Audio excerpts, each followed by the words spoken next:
So NBA legend and all-time shooting guard Dwyane Wade had did a sit-down where he reflected about his time in Miami with LeBron James, especially what went down in that 2011 finals, and what key moments in that inaugural first season that kind of led D Wade to take a step back and hand LeBron James the keys.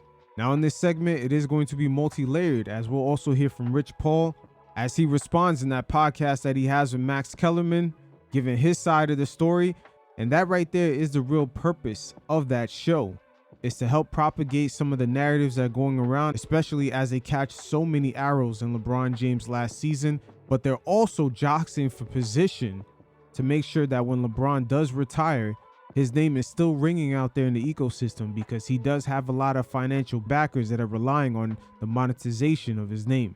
That's why the fellas down in Miami and just this Heat culture, there's been a slow cold war between the two, even though they are cordial.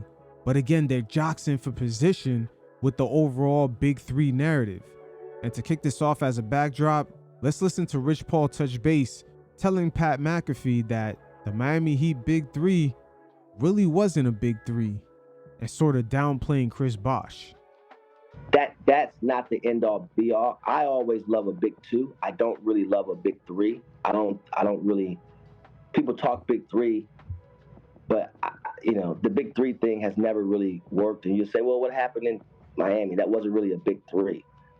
There was three guys that went in the lottery, and they did really well individually on their team, so they put up big numbers and had big accomplishments. But when you think about it, Bosh was the ultimate professional. He took a back seat, and he played a role in which, because he had such a high IQ and he was such a professional as an individual, his approach to everything is what made that work. When you look in Boston, okay, you can say Ray Allen and Kevin Garnett and Paul Pierce was a Big Three. Again, thinking about names, but the way that offense was ran, Rondo's capability during that time, it was a lot different. When you've seen people go for that, it never really worked. Again, with the current media landscape the way it is right now, just with the technology making available for guys to get their voices out and just try to control the narrative, we're seeing certain people tailor the information in a way that suits them. First of all, the NBA had many star duos. So LeBron joining D Wade in Miami, if it was viewed as just only a Big Two, that would have never been such a huge ordeal.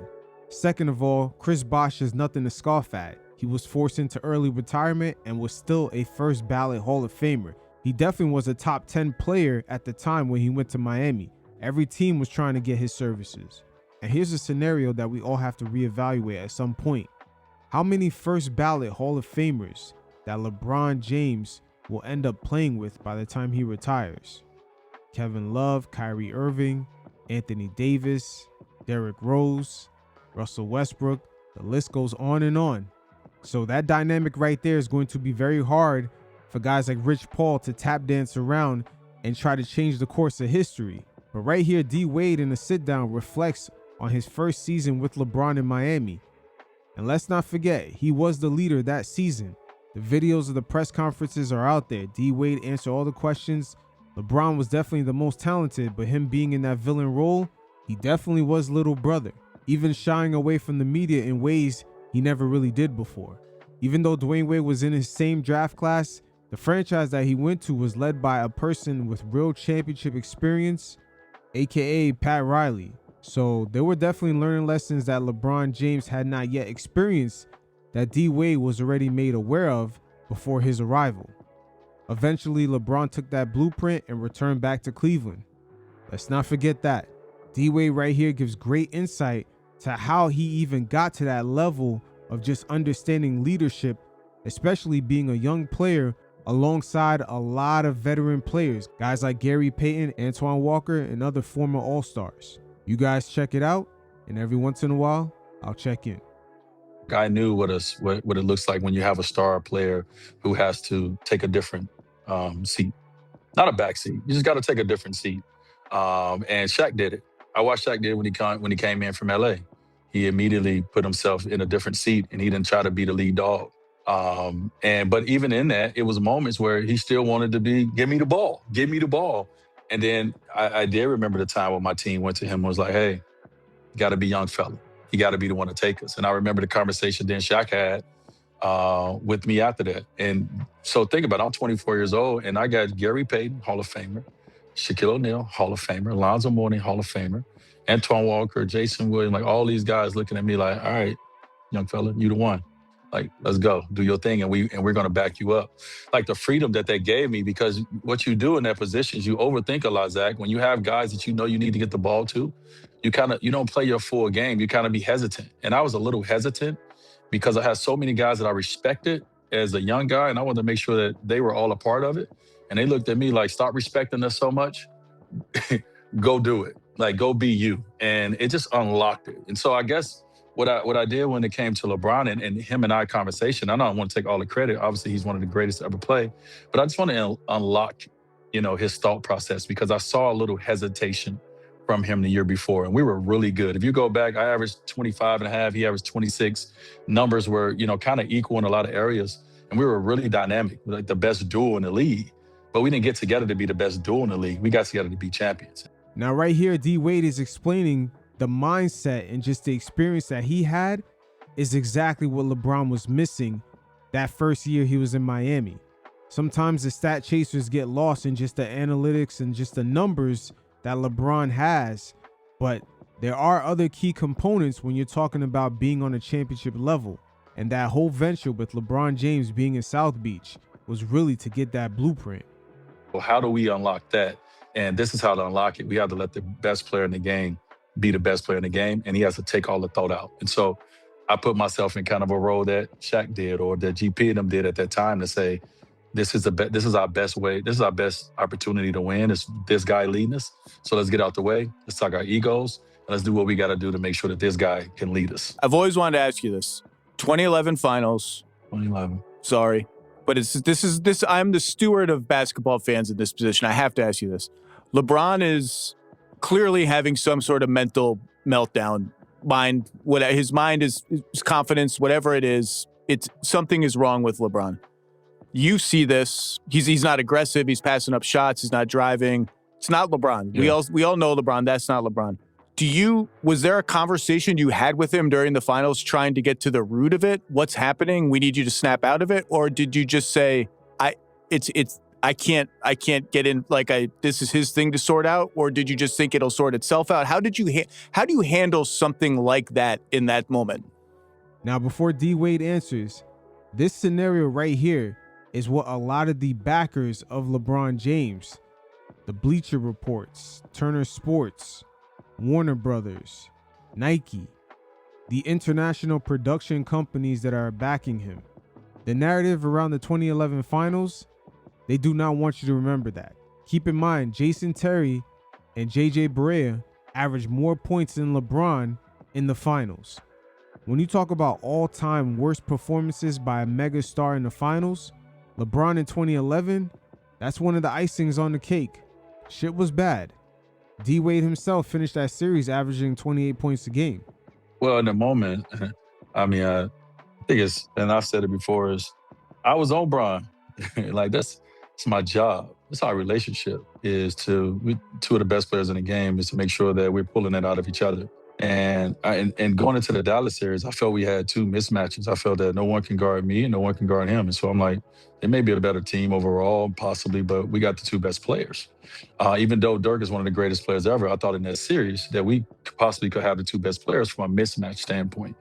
And so when I didn't see him performing at the level that I know that I've watched this person perform at since I've seen him play on ESPN in high school, I was like, hey, wait, what's going on? You know what I mean? And I don't know if I approached it the right way at all, but I was on Brian. Like, I'm just trying to get him to get back in his game, to wake up. Because sometimes it does. One thing can happen, whether it's in your personal life, whether it's in the game, and it can just knock your flow and your rhythm off. You know what I mean? And sometimes you need something to happen to go well for you. You need someone to say something. You need someone to believe in you, someone to get on your ass, whatever it is.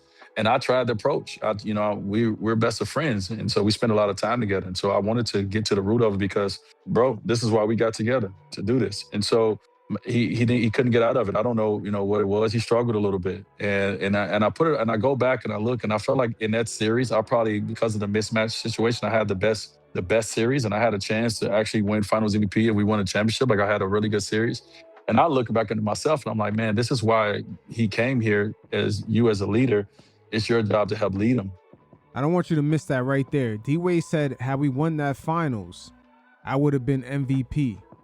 That right there would have hurt LeBron James's legacy a little bit when it comes to just the overall narrative of just saying, oh, he's the GOAT.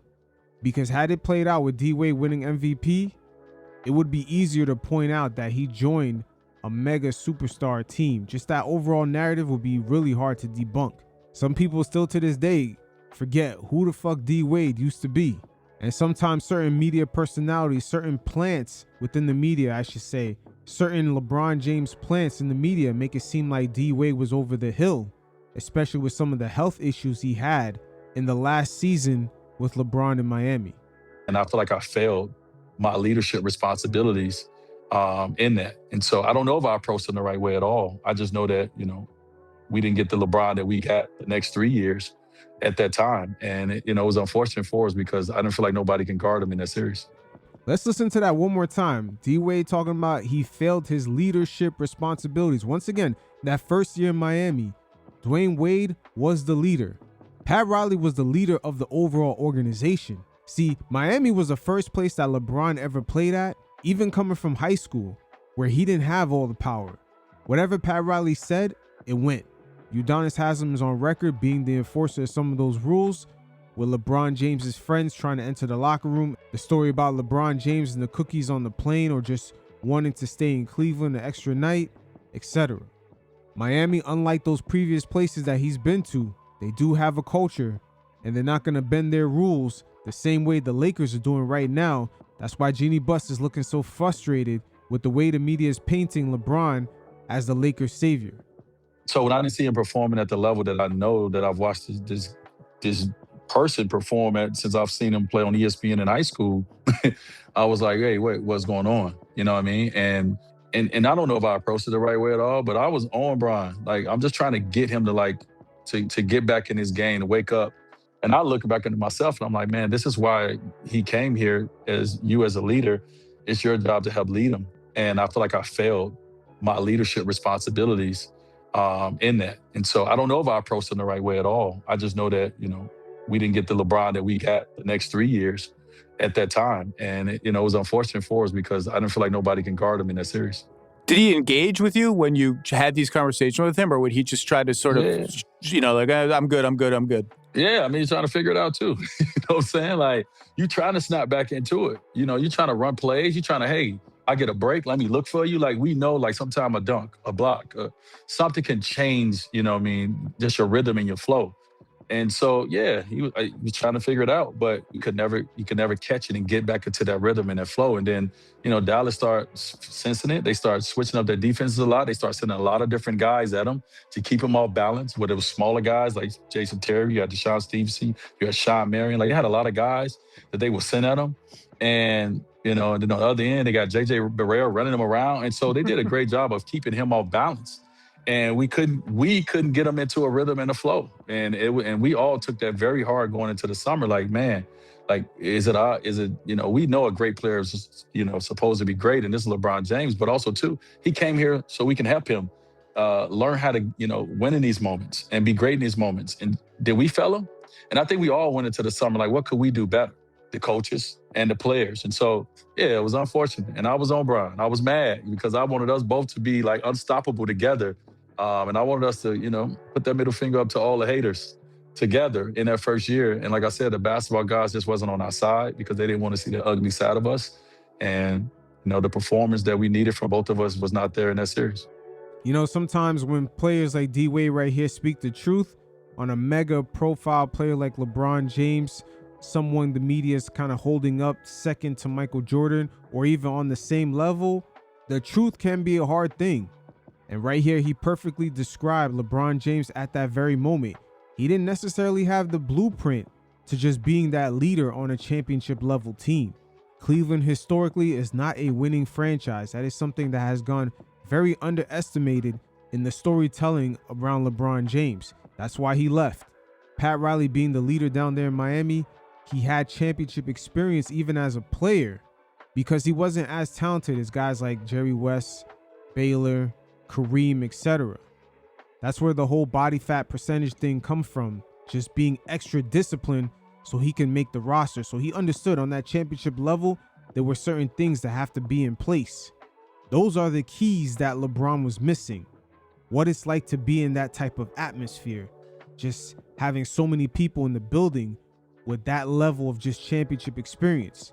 Again, Pat Riley in his time as a player in the 70s, also him being a head coach in the 80s during that whole championship run, the success he had with the Knicks in the early 90s, and of course the early run that he had with Shaq and D Wade in 2006. LeBron James came into the building with that whole foundation already laid out.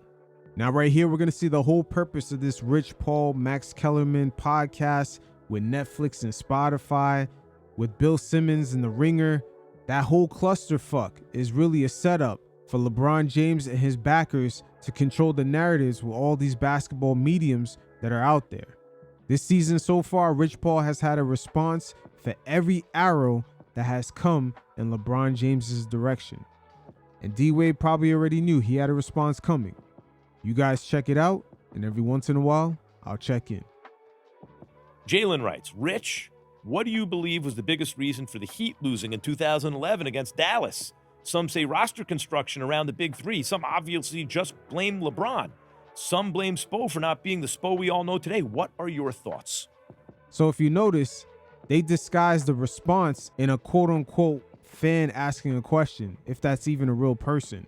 But D-Wade had made his initial comments with Zach Lowe, who is also part of that Bill Simmons Ringer podcast network. Ironic enough, on the very same day that episode dropped, Rich Paul's response came out at the same time. Of course, they're on the same network, so someone probably gave a heads up. Rich Paul also spoke about how he knew about Ethan Baxter's initial reporting about Jeannie Buss and the Lakers organization being frustrated with LeBron. He received that article 2 months prior before it was released. Again, a lot of these things are not coincidences, but the episodes with D-Wade's initial comments with Zach Lowe dropped the same day as Rich Paul right here disguises his response in a quote-unquote fan's answer.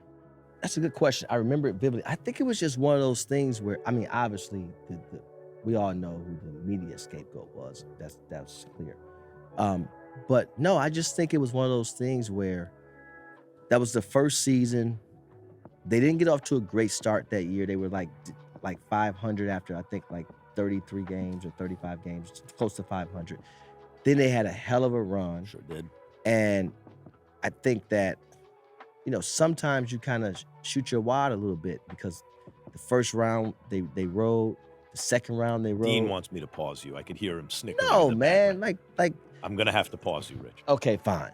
But sometimes, you run out. Yeah. You just do. And I think they had great series, great series. And then they got to the finals and they actually had a game that they probably should have won. I think LeBron has always had. But I'm glad he didn't. I'm glad he did not. Because it taught him going forward. No, not even that. We had this conversation and we went to the Bahamas afterwards. And myself, D-Wade, and LeBron were talking. And they were kind of going over things. And I said, at that time, I'm so glad that you guys didn't win in that manner. I'm glad. Because I felt that villain role, that's not who you are. And also, D-Wade winning the finals MVP in LeBron James's first championship is not good for his storyline, especially when he wants to be compared to, you already know, MJ. That villain role, that's not who you are as a person. And if God allows you to win in that capacity and you carry that with you, that's going to spill over outside of basketball. And so this loss was preparing you for what's coming next. And also it turns him into more, there's this humility involved, and it turns him into more of a sympathetic figure. Yeah, without that loss, you don't get the 3-1 comeback. Right. Right? Because Probably now true. You're a different person. And so, yes, he should have played better, and he probably was capable of playing better. But I just feel like man, when God prepares you for certain things, you don't know why, and you just have to go through it. Hey, that was a great segue by Rich Paul when you start bringing God into the situation and all types of spiritual dynamics to avoid the fact that that was one of the worst meltdowns from a mega superstar in NBA Finals history. But it is what it is. The real GOAT of LeBron James is really how he's moved around off the court. Just the way he's leveraged being the figurehead of the league into business ventures where even his friends are now known as kind of sports moguls. Look at the way right here he sets up a proxy to kind of dodge a lot of the arrows that's coming from the media during his last season in LA. He's mastered this real well, even to the point where you have an owner in Jeannie Buss. She's frustrated in the way she's portrayed in the media versus LeBron. And she's coming from NBA royalty, especially being the owner of the most prestigious franchise in the whole league. I got to give my props to LeBron. Like, that's one hell of a chess move.